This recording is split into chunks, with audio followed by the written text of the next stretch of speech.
Hello everyone, in this video I will show you how to fix Samsung Galaxy A15 Bluetooth not working issue.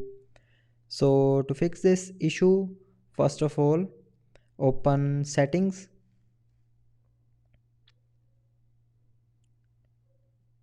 Now in settings scroll down and here click on apps.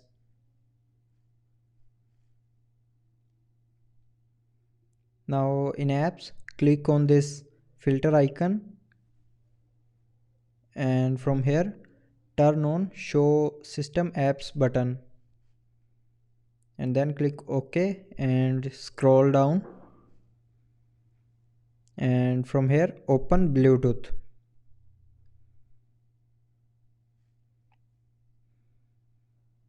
Now in Bluetooth scroll down and click on storage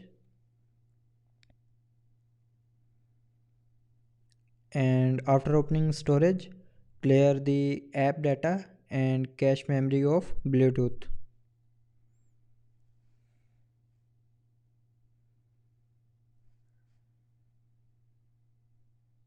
Now after that go back to settings and in settings click on general management. Now in general management scroll down and click on reset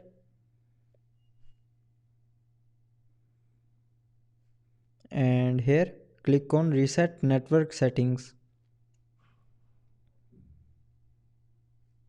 Now here again click on reset settings to confirm and then enter your lock screen password.